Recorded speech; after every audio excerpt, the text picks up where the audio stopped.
Welcome back to another episode of Rock Boys Football till late Saturday night. And I know we say this a lot, the national media says it a lot. I think that was the best college football game that we've seen to start 2024. And Dill, I'll start this one with a hot take. I think we might have saw the best two teams in all of college football go to battle in Eugene, Oregon Saturday night. Neck and neck, 31-32. Oregon pulls it out. Phenomenal environment in Autzen Stadium. You talk about one of the most underrated environments in all of college football. I think a lot of national college football fans got to understand just how special Autzen Stadium is. Want to get into some takeaways. Now, before we do, and as always, Oregon fans, Ohio State fans, let it fly in the comment section. Like so many takeaways that you can have after this football game. The amount of support y'all showed as this game was leading up, it was amazing. Appreciate you guys. If y'all do enjoy the content, consider subscribing to the channel. Dale, I will give you the T-box here. Big takeaways from the Oregon victory. I'd start on the offense side of the ball. I think the big one was Evan Stewart. And we kind of talked about, Yes. can Oregon start making teams pay for trying to take away Ferguson and Tez Johnson in the middle of the field? I think you saw Denzel Burke was left out there a fair amount on Evan Stewart. Igbenogson, same thing. And in particular, Evan Stewart was able to take advantage of Denzel Burke, which I was surprised that he did it the way he did it. And I would figure Evan Stewart would win his one share of those battles, but it felt like a pretty dominant battle on the outside. Look, Denzel Burke, I think, is a top 5 cornerback in the country. And Evan Stewart, we've kind of been saying, look, Evan Stewart hasn't been really featured in the Oregon offense as much as I'm sure a lot of Oregon fans wanted to, 100% how much I wanted him a little bit more featured. He was featured in this football game. And we kind of said one of the matchups that would decide this football game was Evan Stewart's going to get some opportunities on the boundary against some really good cornerbacks on islands. Who wins those plays? And Evan Stewart won the night. And I think that's a major reason why Oregon was able to win this football game. Now, I don't want to forget Dylan Gabriel in this conversation. Dylan was awesome. I mean, didn't really put the ball in harm's way. You've seen him be choppy a little bit to start the year, pushing the ball down the field. There were some throws that he left on the football field early in this 2024 season. I don't think he left a throw on the football field tonight in Eugene. I mean, the only probably frustrating part for Oregon fans was their performance in the red zone, and in particular, frankly, inside the 10. And I think that's where Dylan, again, maybe has a few, frankly, he'll probably want back. But again, it's a really, really tough defense. I think Ohio State, frankly, puts them in a really tough spot where I don't think they need to be super aggressive stopping the run. Like, they need to be aggressive stopping the run inside the 10, but not sell out for it. And I think that does challenge your red zone offense. And that was probably the one disappointing part on the night, I'd say, for Oregon's offense. Yeah, 100. There were certain things from both Ohio State and Oregon like that.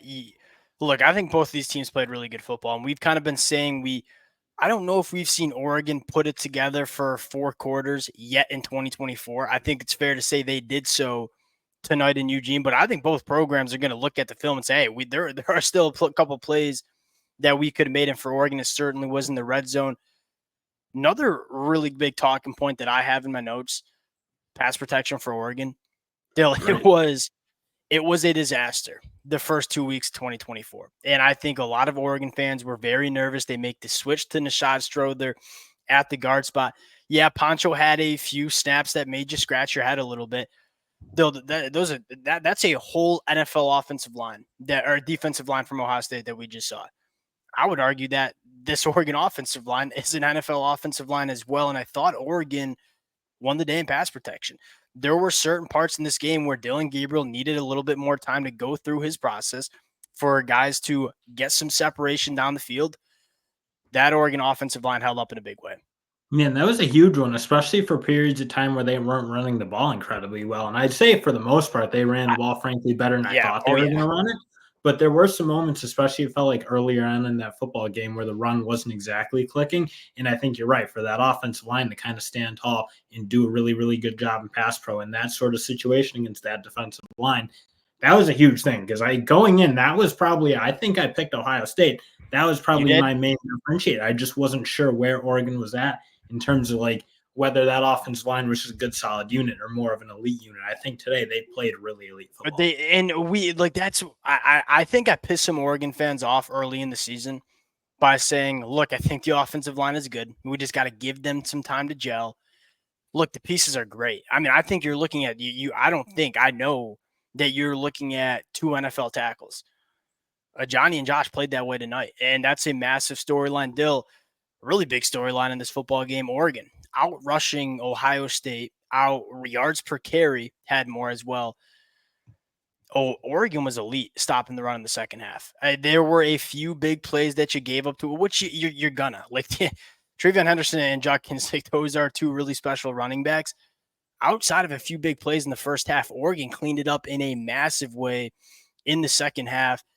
That was another storyline too. And Dill, if we're going to transition to this Oregon defense, Will Howard made some really good throws, and these are some really good wide receivers. I thought the secondary on average was pretty dang good. I'm going to give Ohio State their flowers. One of my biggest question marks coming into this game was, can Ohio State's offensive line hold up in pass protection? Thought they did a pretty good job of that. I mean, yeah, Derek Carmen and not having Jordan Burch was certainly a big storyline in this game, but there were a couple of Ohio State offensive linemen that went down in this football game. I thought Oregon might be able to take advantage of it.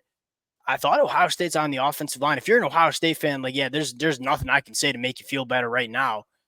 But the way you saw the offensive line play, I thought that was really encouraging for Ohio State fans. And that offensive line is not going to have anything to do with, I think, holding this team back. And that was probably the one question, especially Yes.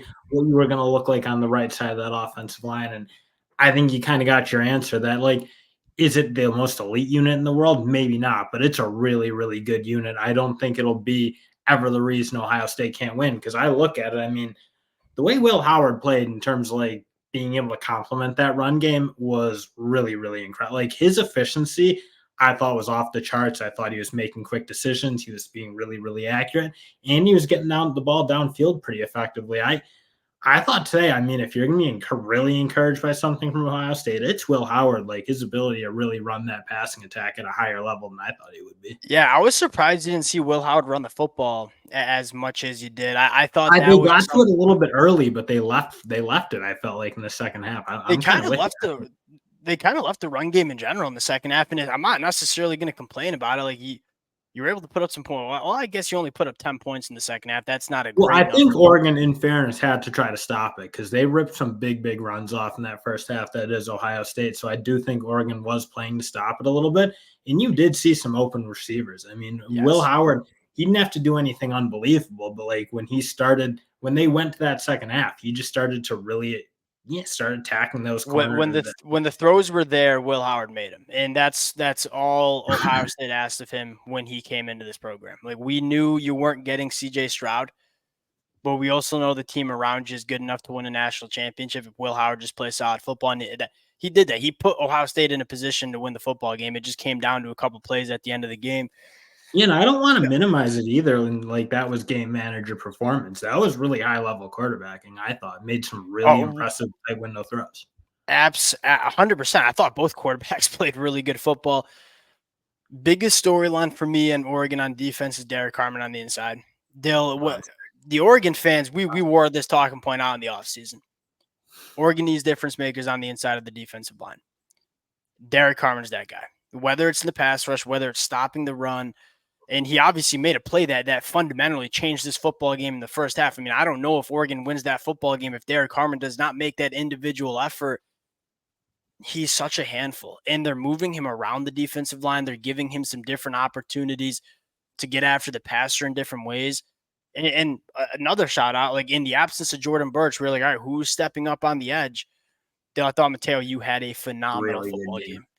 Probably, Really good game in terms of making plays. And we've seen him be disruptive, but he was making tackles in the backfield. I thought he was rushing the pass really well, compressing pockets. I'm kind of with you. I thought he had a big game. And again, do you probably want to see those sack numbers get up? Yeah, but at the end of the day, Ohio State did a good job getting the ball out of their hands quickly. So you probably aren't going to see great numbers on the sack sheet. But I don't think Ohio State had a ton of time necessarily to run long developing plays down the field either. yeah, they were and you're probably right. If there's one or two things you want to see Oregon clean up and continue to work on moving forward, red zone offense, which was not very good the previous week, but also wasn't great tonight either. And then secondly, you do want to see a little bit more negative plays. right? I Well, mean, you there got were to some they got to get the quarterback down when they're there. I yeah, thought they that's left kind of a what handful of sacks out there. yeah, 100%. And getting Jordan Burch back healthy will certainly help in that department. But I thought, Mateo, you played a really good football game. I'm trying to think of some other names that I want to shout out. Jabbar Muhammad, I thought was look. I think the Oregon secondary, and I know it's hard to like, you look at Will Howard, they threw for over 320 like that. That I thought the site like there wasn't a ton of separation that these Ohio State wide receivers were creating, and at some point, like you just got to recognize we're witnessing what I think is one of the more special wide receivers that we'll see ever play college football, and Jeremiah Smith.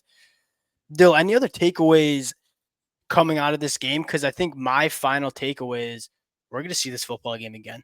There's Well, no doubt in my my mind. big takeaway is Ohio State is really, really good, and Oregon's really, really good. And I look at the SEC, frankly, like It I think stinks. these two. I'm kind of with you. I think, frankly, these two teams might be the class of college football. And one thing for me, if one last one I should say for Ohio State is I think the linebackers answered the call today. That was a position group I really wanted to see play good football. I don't think they gave Oregon a ton easy. I mean, when Ferguson was making plays, he had to earn them. When Jordan James was rattling big runs for the most part, he had to make a play, break a tackle, do something to kind of earn it. I thought Sonny Styles had a great game. I think Simon's been playing good all year. I thought Styles stepping up to the plate was big because he was Well, one. that yeah, He was one of the weaknesses I thought they kind of had. that's the coolest part about this football game is I didn't leave that game saying like, oh, Ohio State lost that football game. Like, yeah, there were plays that you wanted to make if you're Ohio State that could have won you the football game. Ohio State played good football. Oregon played good football. It was again, it was good football on both sides. It was a phenomenal football game. And Dill, outside of it's but when we put our rankings out on Monday night, it's Oregon for me at number, Texas, Oregon. Got to watch both games back. It's Texas, Oregon, Ohio State, in whatever the order that exists. We'll close it down there. Appreciate you guys rocking with the fellas. Again, if y'all do enjoy the content, consider subscribing to the channel. Phenomenal football game, and we'll talk to y'all later.